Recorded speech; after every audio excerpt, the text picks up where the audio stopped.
Hello everyone. Once again, it's the Psalmist. Today I just want to speak to you about a very odd topic, but it's something that I believe in. The topic that I want to talk to you about is where can the soul be found in the human body. So what I'm gonna do is that I'm gonna use what the Bible says, and then I'm also gonna use what people just know in reality that that's what happens. So I think that I'm just gonna get straight to it. I think that the soul can be found in the blood of a human being, and to be more specific, the soul can be found in the heart of a human being. The reason why I'm saying in the blood and saying that in the heart is because the the blood comes out of the heart. So it's like the heart is pumping blood throughout all parts of the body. So that's when the soul like takes, how do I put it? It's like that's when the soul takes hold of the whole body, because we have to realize that the soul, is actually the one which is in charge of the body, especially in terms of the disposition of the body. The only way that the intellectual mind can have any control over the disposition and the purpose of the body, in terms of whether a person decides to just live their life, in terms of getting rich, in terms of getting money, and then after that dying and see whatever happens after that.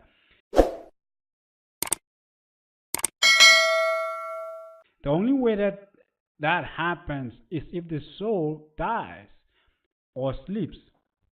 You see, so that's why in the Bible you hear Jesus Christ says, "Let the dead bury the dead," even though he's talking about people who are alive.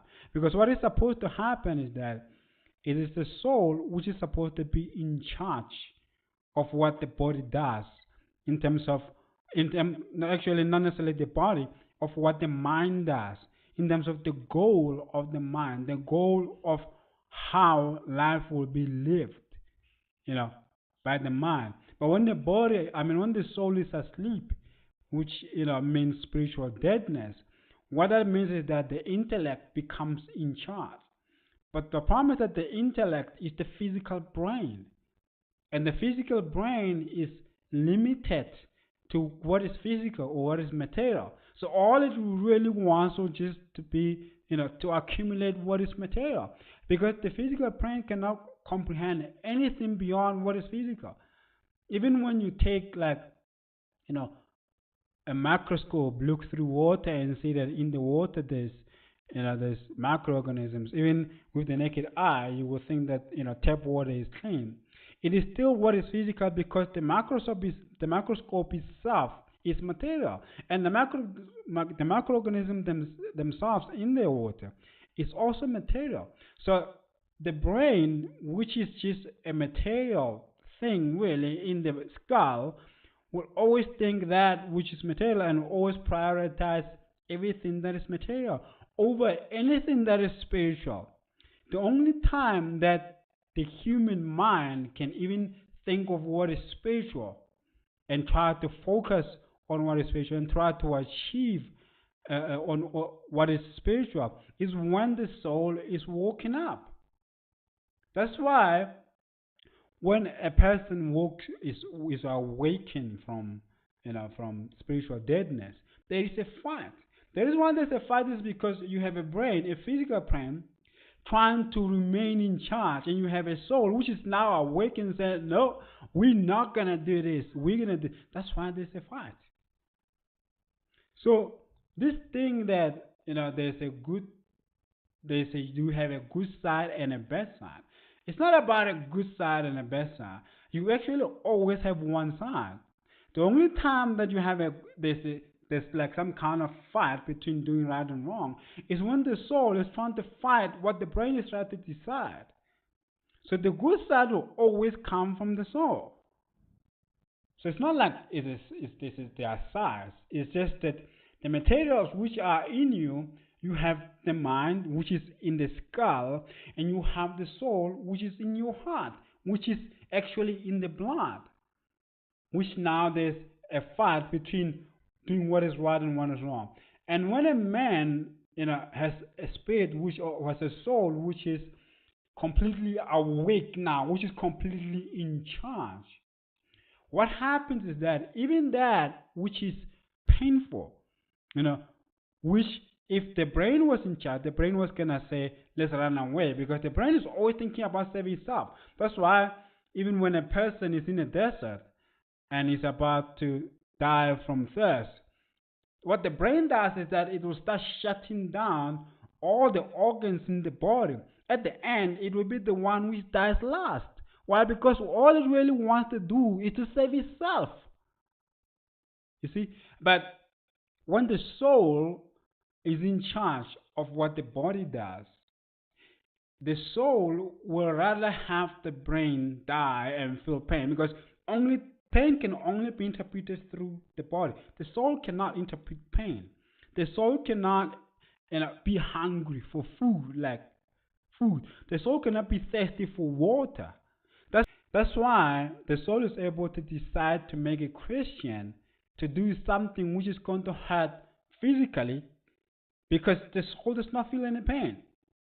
But if it was up to the brain to decide, it was going to say, no, we are not going to go to Jerusalem. What? We go to Jerusalem so that we can be crucified and die. That kind of pain, we don't want to go through that.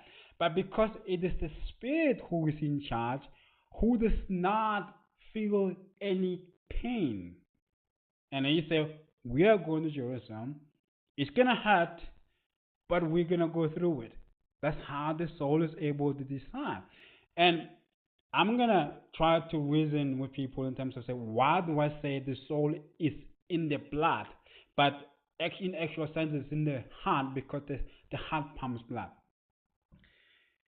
The soul resides in a warm body. What do I mean by that? When a person dies, the body cools. And because the body is cold, the soul has no choice but to leave, because the body is cold. So the soul needs the body to be at a certain temperature, so that it can reside in it. When the body cools, the soul leaves. Remember, there's coldness in terms of temperature being cold. The soul won't leave just because you are in icy conditions and your shivering is cold. No, as long as the blood circulates in the body, the body will be able to maintain a certain temperature for the soul to stay. But when a person dies, it is unable to maintain the temperature which is required for the soul to stay, so the soul leaves. You see, that's how now the body just becomes clear. And think about this. A person who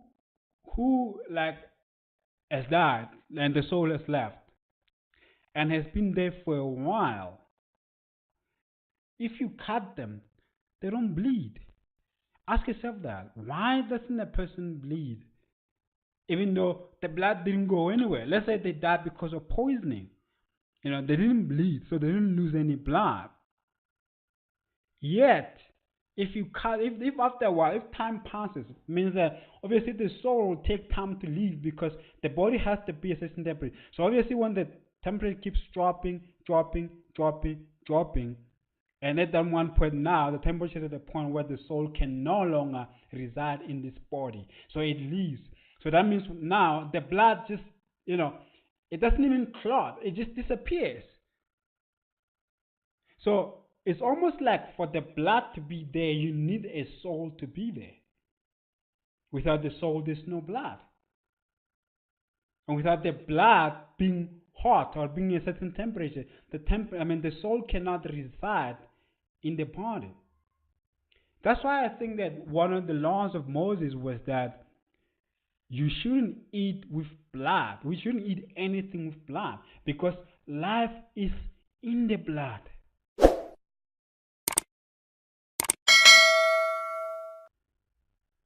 Now see there. So God is saying that there is life in the blood.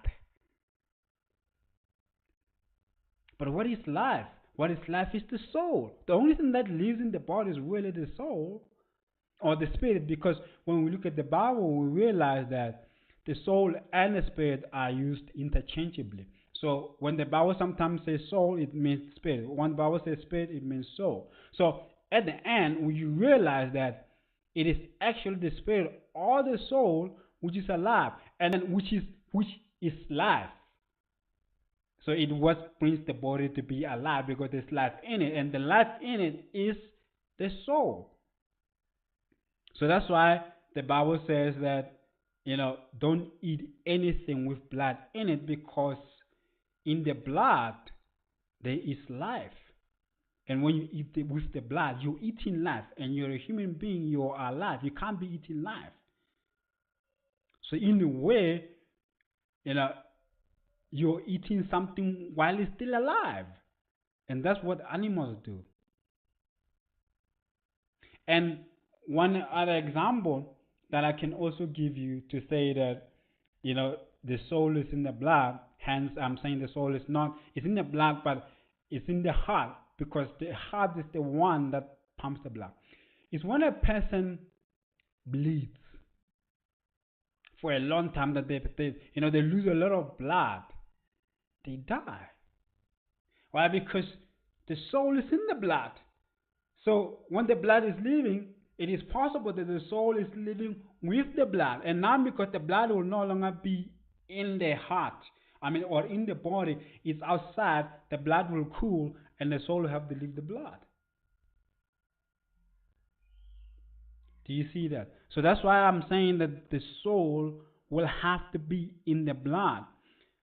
But more specifically, will have to be in the heart, because the heart is the one which pumps blood. And no one can tell you and say that this is where the heart gets the blood. Because here, I'm here, there's no well where I'm, can be used to connect me, like when you put on a drip, when you put on a blood, a drip which gives you blood. So that's where the soul, the heart just pumps blood. From where? You don't know. And if a person dies, somehow after a while, when the body becomes cold, when you cut the person, there's no more blood. What happened to the blood? If you were to take water and put it in a container and leave it for a while, if you punch the container, the water is going to come out. But then what happens to the blood when a person dies? So, which now begs the question. I'm not going to be overly spiritual about this, and I'm not going to be overly dogmatic or anything like that, or legalistic. It's just a question that anyone who's hearing what I'm saying about where I think the soul is must think about. I'm thinking, which means that then what about blood transfusions? Because blood transfusions and body part, transplants, like when you transplant a heart or a lung, is it a lung transplant? I'm not sure, but or a kidney or a liver, because each and every organ will have the blood of that person in it. It's kind of scary to think about the fact that now you'll be taking somebody's blood and putting it in your blood. So that means that you can still have the remnant of somebody's soul in, because if the body part is still warm, that means the soul has not completely left. You see, so that is just something to ponder upon, to think about, body parts transplant and blood transfusions, whether they may not be a life of a person in the blood. Because if the Bible is saying that don't eat something with the blood because there's life in the blood, even though what happens is that if you kill maybe a bull, you're gonna cut it to pieces. So if maybe you cut the forelimb, you have taken the forelimb and you're eating the blood. But the Bible is saying that there will be life in it. So if now somebody takes my heart, if I've just died, and then they keep the blood at a certain temperature. I don't know what they do or how they do it, so that it could be useful to that person who needs it. That means it's possible that there could be a piece of my soul in it, and that person gonna take my soul and put it in their own body. So now you can have two souls in one body.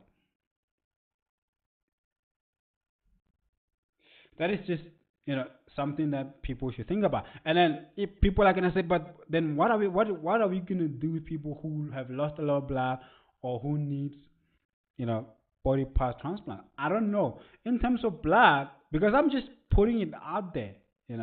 In terms of blood, well, if you understand that blood requires certain kind of nutrients to be produced, then that means that the scientists they're supposed to be smart. They should find things in such a way that you could, if you were to inject the person, let's say like maybe with a drip, if you were to have some kind of liquidated kind of nutrients, if you were to put them in a through in a person's body, through that assimilation of those nutrients, the body could be able to produce blood by itself. This could be something for scientific inquiry to look at whether, instead of thinking about using blood transfusions, what you can do is that you can make some kind of thing which will make the body to be able to make its own blood. You see, that is something for scientists to look at, because they are very clever. So that is all that I have to say about where I think the soul could be found in the body. I think that the soul could be found in the blood, and I've given a reason why I think it's in the blood. And more specifically, the soul would be more in the heart, because the heart pumps blood. The blood comes from the heart.